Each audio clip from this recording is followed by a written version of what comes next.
Hello every one, I M Sameer Ajmal. ഇന്നത്തെ video എന്ന് പറയുന്നത് സ്ലേവ് ട്രേഡ് ആൻഡ് അബോളിഷനിസം എന്ന ടോപ്പിക്കാണ്. ആദ്യം എന്താണ് സ്ലേവ് ട്രേഡ് എന്ന് നോക്കാം.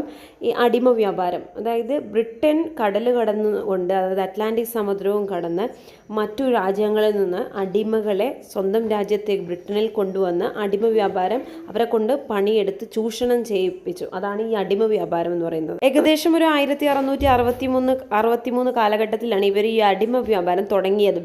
ഏകദേശം 150 വർഷങ്ങളോടും ഈ ഒരു അടിമ വ്യാപാരം ഇവർ തുടർന്നു എന്നാണ് പറയുന്നത്. മില്യൺസ് ഓഫ് ആഫ്രിക്കൻ ജനതയെ ബ്രിട്ടന്റെ കോളനികളിലേക്ക്, അമേരിക്കയിലുള്ള ബ്രിട്ടന്റെ കോളനികളിലേക്ക് അടിമ വ്യാപാരത്തിനായി ട്രാൻസ്പോർട്ട് ചെയ്തിട്ടുണ്ട്.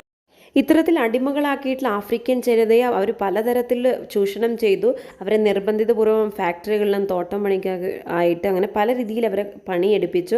ഒരു തരത്തിലുള്ള മാനുഷിക പരിഗണനയും അവർ നൽകിയിട്ടുണ്ടായിരുന്നില്ല.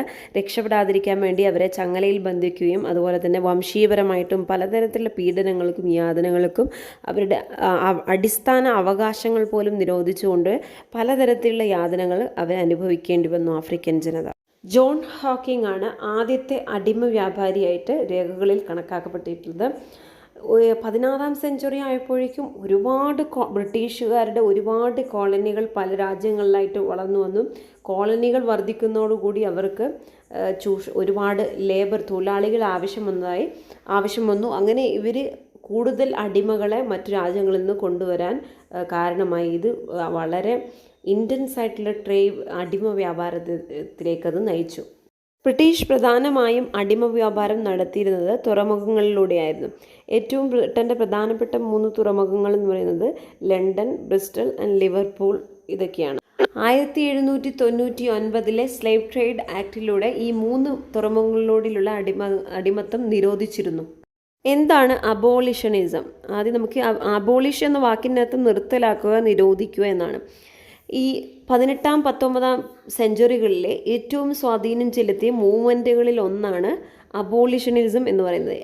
ഈ മൂവ്മെൻറ്റിൻ്റെ ഉദ്ദേശം, ഇതിൻ്റെ ഡിമാൻഡ് എന്ന് പറയുന്നത് അടിമ വ്യാപാരം, അടിമത്തം ഇത് അവസാനിപ്പിക്കുക എന്ന ലക്ഷ്യത്തോടു കൂടി തുടങ്ങിയിട്ടുള്ള മൂവ്മെൻറ്റാണ്, പ്രസ്ഥാനം.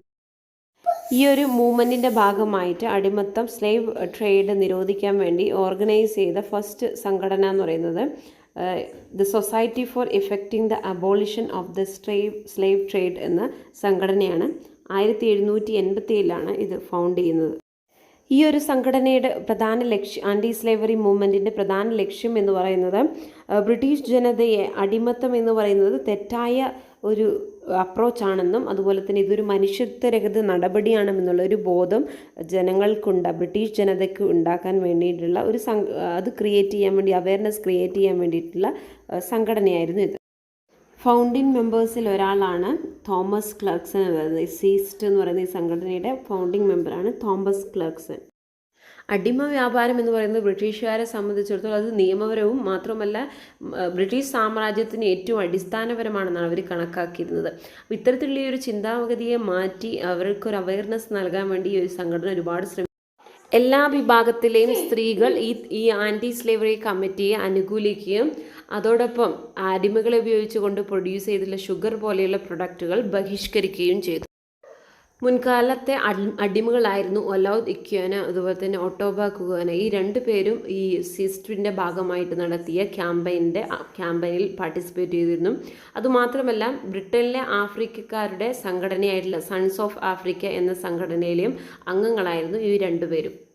കുഗേനയുടെ വർക്കിലൂടെ, അദ്ദേഹത്തിൻ്റെ വർക്കായിരുന്നു thoughts and sentiments on the evils of slavery. ഈ വർക്കിലൂടെ അവർ ആഹ്വാനം ചെയ്തത് കംപ്ലീറ്റ് ആയിട്ട് ഈ ഒരു സ്ലേവ് ട്രേഡ് അബോളിഷ് നിർത്തലാക്കുക എന്നാണ്. അതോടുകൂടി ഈ ഭൂമിയിലെ ഒരു ഈവിൽ പ്രാക്ടീസ് ആണ് ഈ സ്ലേവറി എന്ന് അദ്ദേഹത്തിൻ്റെ ബുക്കിൽ വിവരിച്ചു. ഈ ഒരു മൂവ്മെൻറ്റിൻ്റെ ചീഫ് പാർലമെൻ്ററി സ്പോക്സ്മാൻ ആയിട്ടുള്ള വില്യം വിൽബർഫോഴ്സ് ഇത് ബ്രിട്ടീഷ് പാർലമെൻറ്റിൻ്റെ ഹൗസ് ഓഫ് കോമൺസിൻ്റെ ശ്രദ്ധയിൽപ്പെടുത്തി. അങ്ങനെ ഒരുപാട് വർഷങ്ങൾക്ക് ശേഷം ഇത്തരത്തിലുള്ള ആൻറ്റി സ്ലേവറി ഹർജികൾക്കും നിവേദനങ്ങൾക്കും സമരങ്ങൾക്കും ഒടുവിൽ 1807 സ്ലേവ് ട്രേഡ് അബോളിഷൻ ആക്ട് നിലവിൽ വന്നു. ആക്ടിലൂടെ അടിമ വ്യാപാരം നിരോധിക്കുകയും ചെയ്തു. അങ്ങനെ ഈ കടൽ കടന്നുള്ള ബ്രിട്ടീഷിൻ്റെ ഈ അടിമ വ്യാപാരം ഫോറെവറായിട്ട് നിർത്തലാക്കാൻ ഈ ഒരു ആക്ടിലൂടെ സാധിച്ചു.